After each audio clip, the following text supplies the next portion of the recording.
موعد مباراة باريس سان جيرمان وبايرن ميونخ في دوري أبطال أوروبا 2022-2023 والقناة الناقلة والمعلق والتشكيل المتوقع. في البداية متابعينا الكرام ما تنسوش تدعمونا بلايك للفيديو والاشتراك بالقناة وتفعيل زر الجرس. يحتضن ملعب حديقة الأمراء في العاصمة الفرنسية مواجهة من العيار الثقيل حين يستضيف مباراة باريس سان جيرمان وبايرن ميونخ في ذهاب دور 16 من دوري أبطال أوروبا لموسم 2022-2023. باريس سان جيرمان احتل وصافة المجموعة الثامنة خلف بنفيكا البرتغالي رغم تساوي الفريقين في عدد النقاط والأهداف المسجلة والمستقبلة، لكن الفريق البرتغالي تصدر المجموعة بفضل الأهداف المسجلة خارج الأرض.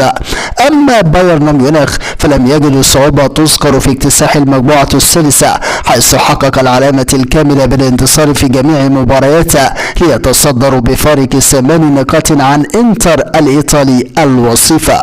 أما عن موعد المباراة، موعد مباراة باريس سان جيرمان وبايرن ميونخ هو اليوم الثلاثاء الموافق 14 فبراير 2023، وسيقام اللقاء على ملعب حديقة الأمراء في العاصمة الفرنسية، وستنطلق صافرة بداية المباراة في تمام الساعة 9 مساء بتوقيت الجزائر والمغرب وتونس، 10 مساء بتوقيت مصر وفلسطين والأردن وسوريا والسودان ولبنان وليبيا، 11 مساء بتوقيت السعودية والعراق والكويت وقطر والبحرين واليمن، 12 بتوقيت الإمارات وسلطنة عمان.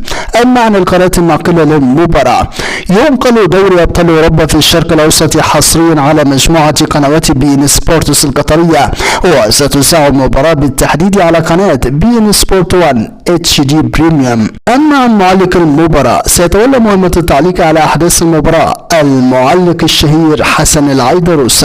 أما عن تشكيل الفريقين، التشكيل المتوقع لباريس سان جيرمان: من المتوقع أن يعتمد المدرب كريستوفر جالتي مدرب باريس سان جيرمان على التشكيل التالي: في حراسة المرمى دوناروما، في خط دفاع أشرف حكيمي، سيرخو راموس، ماركينوس، نونو مينديشا، في خط الوسط ماركو فيراتي، دانيال بريرا، كارلس سولير، فيتينا، في خط الهجوم ليونيل ميسي ونيمار.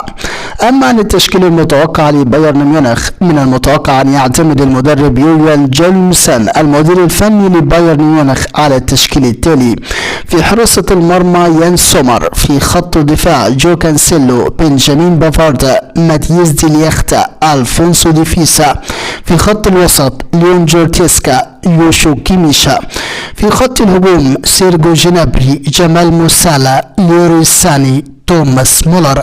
متابعينا الكرام، نحن في انتظار نتيجة توقعاتكم عن المباراة في التعليقات، ولا تنسوا الاعجاب بالفيديو والاشتراك بالقناة.